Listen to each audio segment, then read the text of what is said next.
যে মানুষটার কাছে আমাকে কোনো কিছু লুকিয়ে রাখতে হয় না, আমি যেমন আমি তেমনই থাকতে পারি। যে আমার চোখের তলায় ডার্ক সার্কেল, পায়ের ভেঙে যাওয়া নখ, অথবা ঘুম থেকে ওঠার পর আমার পাখির বাসার মতো এলোমেলো চুলের কথা জানে। যে আমার চিৎকার করে কাদার শব্দ শুনেছে, তীব্র রাগে আমি কেমন তা জেনেছে, আবার আনন্দে আমাকে বাচ্চাদের মতো হাসতে দেখেছে। যার সামনে নিজেকে সাজিয়ে তোলার তাড়াহুড়ো নেই আমার। ও কি ভাববে, ভাবার দরকার নেই।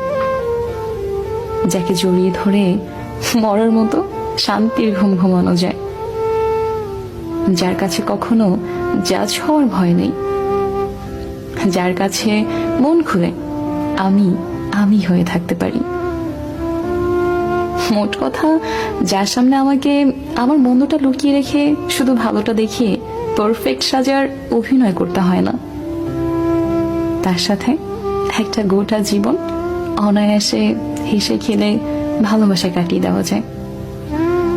জীবনে আর কিচ্ছু না, কেউ একজন আসুক, আশ্রয় হয়ে ভালোবাসুক।